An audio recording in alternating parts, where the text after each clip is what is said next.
ये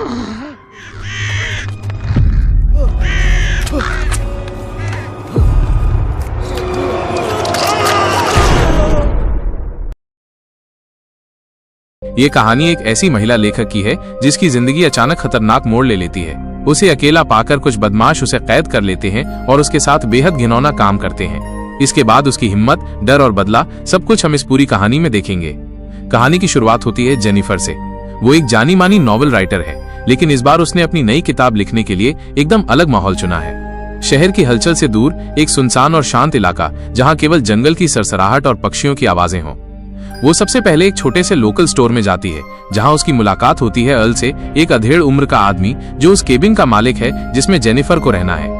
अर्ल उसे चाबी देता है और नक्शे पर रास्ता दिखाते हुए कहता है, यहाँ रातें बहुत शांत होती हैं, लेकिन सावधान रहना, जंगल में अजीब लोग भी आते जाते रहते हैं। जेनिफर हल्की मुस्कान देती है और गाड़ी में बैठकर आगे बढ़ती है। कुछ ही देर बाद वो पेट्रोल भरवाने के लिए रुकती है। वहां एंडी और स्टैनले नाम के दो आदमी खड़े हैं जो बिना पलक झपकाए उसे घूर रहे हैं। उनकी निगाहें उसे असहज कर देती हैं। तभी वहां जॉनी आता है, पंप का वर्कर, और हंसते हुए पूछता है, नई हो यहाँ, कहाँ ठहरी हो? जेनिफर बताती है कि वो पास के केबिन में रहेगी। जब वो जॉनी को पैसे देती है तो उसका पैर गलती से एक पानी भरी बाल्टी से टकराता है और पानी सीधा जॉनी की पैंट पर जा गिरता है। उसके दोस्त ठहाके लगाने लगते हैं। जेनिफर शर्मिंदा होकर माफी मांगती है और वहां से निकल जाती है।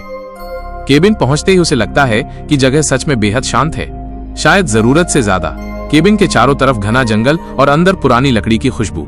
वो अपना लैपटॉप सेट करती है और लिखना शुरू कर देती है, लेकिन देर रात फोन पर अपने दोस्त से बात करते हुए उसे अंदर से हल्की सी आवाज सुनाई देती है, जैसे कोई धीरे से दरवाजा खोल रहा हो। वो सावधानी से वहां जाती है और देखती है कि एक कमरा आधा खुला है। अंदर झांकती है तो पुराने औजारों के साथ एक छोटा डिब्बा रखा है जिस पर खतरनाक चिन्ह बना है, जहरीला पाउडर। वो जल्दी से दरवाजा बंद कर देती है। थोड़ी देर बाद वो लिखते समय गलती से बियर का गिलास गिरा देती है। कपड़े धोने के लिए जाती है और तभी उसकी नजर खिड़की पर पड़ती है।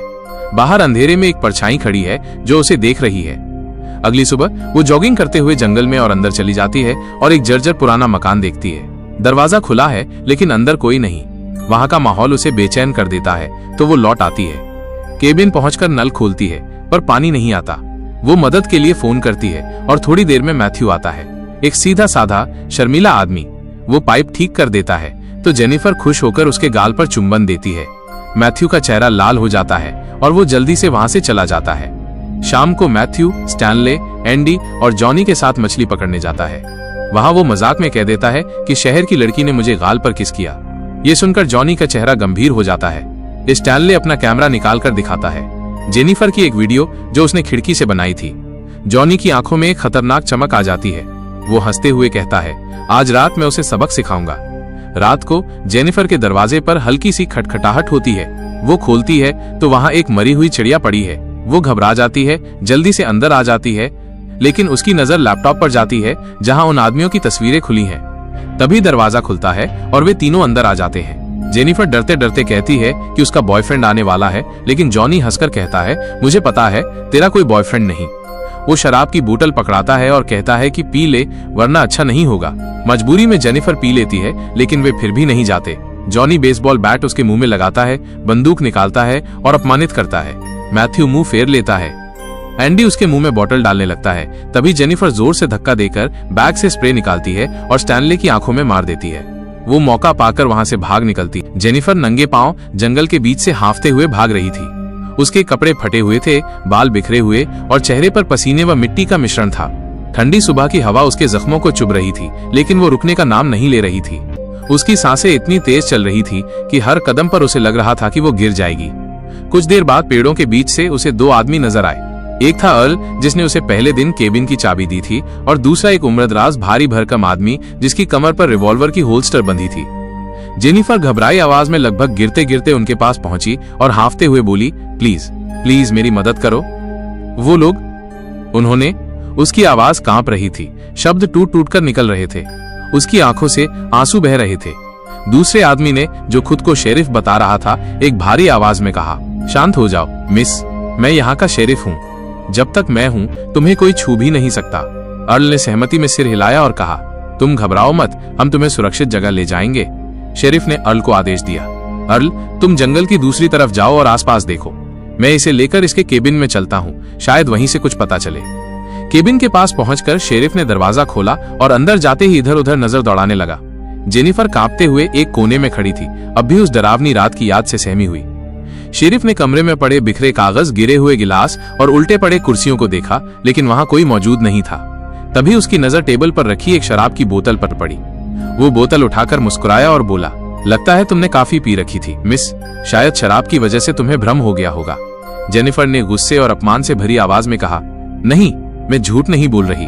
उन लोगों ने मेरे साथ जबरदस्ती करने की कोशिश की थी, मैं बस किसी तरह बचकर निकली हूँ। शेरिफ की आंखों में एक अजीब चमक आ गई। उसने धीमे कदमों से जेनिफर के करीब आना शुरू किया। तलाशी लेनी पड़ेगी, हो सकता है तुम्हारे पास कोई हथियार हो, कहकर उसने उसकी बाहें पकड़ ली। तलाशी के बहाने उसके हाथ जेनिफर के शरीर पर ऐसे घूमने लगे जिससे साफ पता चलता था कि उसकी मंशा मदद करने की नहीं है। जेनिफर ने खुद को छुड़ाने की कोशिश की, लेकिन तभी दरवाजा खुला और जॉनी, स्टैनले, एंडी और मैथ्यू अंदर आ गए। वे सब जेनिफर को देखकर एक दूसरे की तरफ मुस्कुराए, मानो कोई शिकार फिर से हाथ लग गया हो। जेनिफर ने समझ लिया, शेरिफ भी इन्हीं दरिंदों में शामिल है। शेरिफ ने जेनिफर को धक्का देकर जमीन पर गिरा दिया और ठंडी आवाज में कहा, अब तो बचने का कोई रास्ता नहीं है डार्लिंग, आज तुम्हारे साथ बहुत बुरा होने वाला है। जॉनी ने मैथ्यू की तरफ देखा और ताना मारते हुए कहा, चलो आज तुझे मर्द बना देते हैं, कपड़े उतारो। मैथ्यू हिचकिचा रहा था, उसका चेहरा शर्म और डर से लाल हो गया था, लेकिन बाकी सबके दबाव में वो धीरे धीरे अपने कपड़े उतारने लगा। जेनिफर दर्द और अपमान से तड़प उठी, उसकी चीखें पूरे केबिन में गूंजने लगीं, लेकिन ये चीखें बाहर जंगल में सिर्फ ठंडी हवा में खो रही थी। इसी बीच शेरिफ का फोन बजा। स्क्रीन पर उसकी बेटी एंजल का नाम चमक रहा था। उसने फोन उठाया और जैसे ही बेटी की मासूम आवाज आई, डैड आज जल्दी आना, मुझे तुम्हें कुछ बताना है। शेरिफ ने अपना चेहरा सामान्य करने की कोशिश की और बोला, हाँ प्रिंसेस, पापा आज जल्दी आएंगे। फोन रखते ही वो एक पल के लिए चुप हो गया, फिर बाकी लोगों से बोला, चलो अब काफी हो गया, निकलो यहाँ से। उनके जाने के बाद जेनिफर किसी तरह खुद को उठाती है। उसके शरीर पर जगह जगह चोट के निशान थे और वो पूरी तरह टूटी हुई लग रही थी। वो केबिन से बाहर निकली, ठंडी हवा में कांपते हुए बिना कपड़ों के ही चल पड़ी। कुछ दूर जाने के बाद जैसे ही उसने सोचा कि अब वो बच गई है, सामने से वही पांचों फिर से आ गए। हमारी प्यारी मेहमान भाग कहाँ रही है, एंडी ने व्यंग्य से कहा। इस बार उन्होंने उसे जमीन पर गिरा दिया। एंडी ने उसका सिर पकड़कर पास के छोटे गड्ढे में पानी के अंदर डुबोना शुरू किया। जेनिफर हाफने लगी, उसके हाथ पांव फड़फड़ाने लगे, लेकिन वे दरिंदे हंसते रहे। शेरिफ ने भी अपने कपड़े उतारे और बारी बारी से सबने उसके साथ जुल्म ढाया।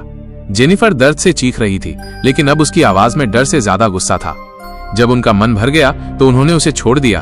वो रेंगते हुए आगे बढ़ी और एक पुराने लकड़ी के पुल तक पहुंची, लेकिन पीछे से आती उनकी आवाज ने उसके कदम रोक दिए। आज तो इसका काम तमाम कर देते हैं, जॉनी बोला। जेनिफर ने एक पल के लिए उनकी आंखों में देखा, फिर बिना सोचे पानी में कूद गई। ठंडा पानी उसके शरीर में चाकुओं की तरह चुभा, लेकिन वो नीचे की तरफ तैरती रही। वे पांचों ऊपर से झांकते रहे, लेकिन पानी की सतह पर उसका कोई निशान नहीं था। शायद बह गई, एंडी ने कहा, लेकिन शेरिफ ने सख्त आवाज में कहा, नजर रखना, अगर ये बच गई तो हम सब जेल में होंगे। उन्होंने जेनिफर की सारी चीजें, कपड़े, बैग, नोट्स और लैपटॉप वहीं पास में जलाकर राख कर दी। धुआं ऊपर उठता रहा और उनके चेहरे पर संतोष की मुस्कान थी। उस रात शेरिफ अपने घर लौटा। उसकी बेटी एंजल ने खुशी खुशी दरवाजा खोला और कहा, डैड गेस व्हाट, मुझे ऑनर्स प्रोग्राम में चुन लिया गया है।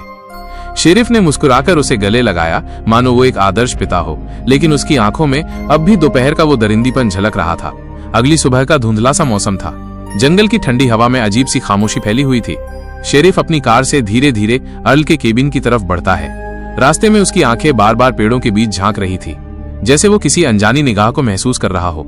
अर्ल बाहर बरामदे में बैठा पाइप पी रहा था। शेरिफ कार से उतरकर चुपचाप उसके पास आता है और उसकी केबिन की चाबी मेज पर रख देता है।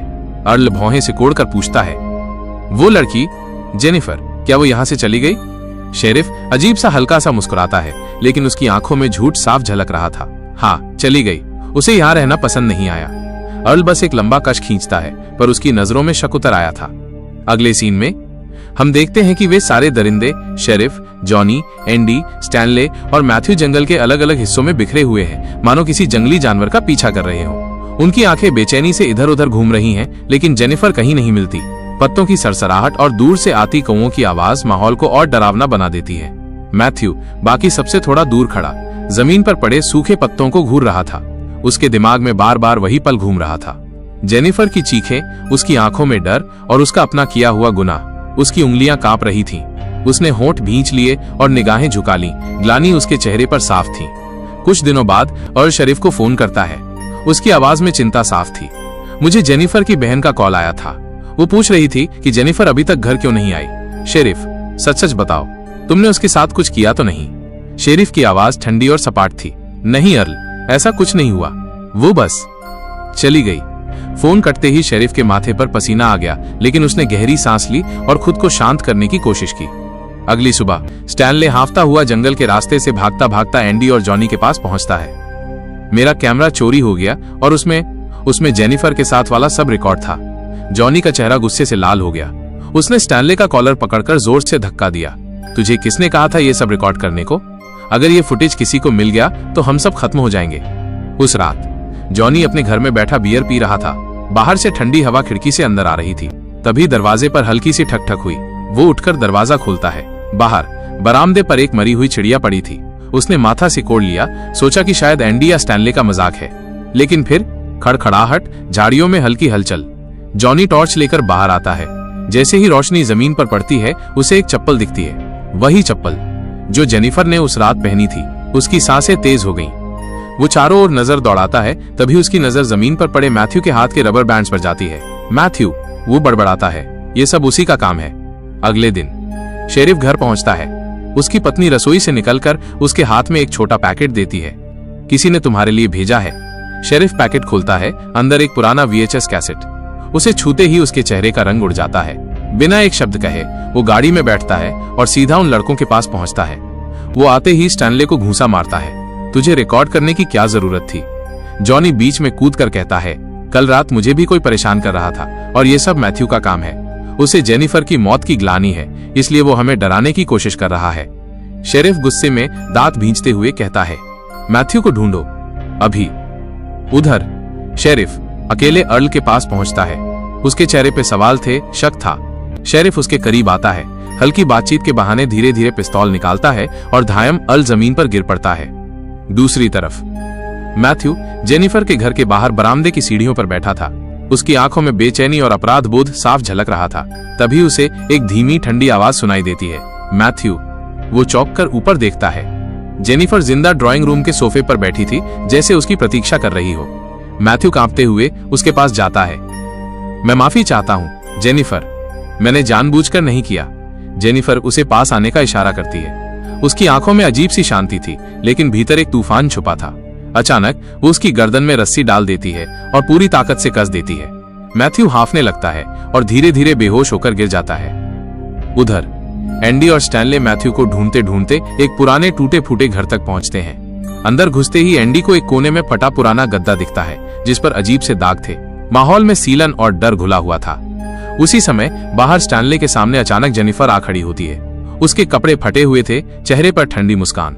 स्टैनले झपटकर उसे पकड़ने की कोशिश करता है, लेकिन उसका पैर एक छुपे हुए फंदे में फंस जाता है। वो चिल्लाने लगता है, एंडी मदद कर। एंडी दौड़कर बाहर आता है, लेकिन उसके पहुंचने से पहले ही जेनिफर पीछे से उसके सिर पर जोर से वार करती है। एंडी जमीन पर गिर जाता है। अगले ही पल वो स्टैनले के सिर पर भी लोहे की छड़ मारती है। दोनों वहीं बेहोश होकर गिर पड़ते हैं। फिर एंडी को एक टब से बांध देती हैं। जेनिफर धीरे धीरे एंडी के नीचे लगी लकड़ी को खींच लेती है, जिससे वो संतुलन खोकर गर्म उबलते पानी में जा गिरता है। तेज जलन से उसका चेहरा और मुंह बुरी तरह झुलस जाते हैं और उसकी दर्दनाक चीखें गूंज उठती हैं। और उधर स्टैनले को एक पेड़ से बांध देती है। फिर उसके आंखों में मछली पकड़ने वाला कांटा लगा देती है। इसके बाद उसके आंखों में मछली को काटकर उसका मांस उसके आंख में घुसा देती है और फिर वहां से चली जाती है। थोड़ी देर बाद स्टैनले के ऊपर आसमान से कुछ भूखे पक्षी उतरते हैं। वे उसकी आंखों के आसपास का मांस नोचने लगते हैं और कुछ ही पलों में उसकी आंखें भी निकाल लेते हैं। तड़पते हुए वो दम तोड़ देता है। इस तरह जेनिफर एक और खतरनाक कदम उठाकर अपने दुश्मनों की सूची से 2 नाम मिटा देती है। इसके बाद वो सीधा पेट्रोल पंप पहुंचती है, जहां मौका देखकर जॉनी पर हमला करती है और उसे बेहोश करके अपने साथ ले जाती है।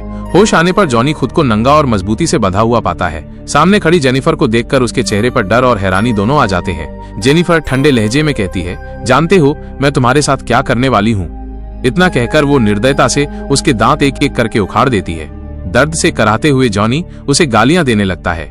जेनिफर उसकी आंखों में देखते हुए कहती है, तुम्हें अपनी मर्दानगी पर बहुत नाज है ना?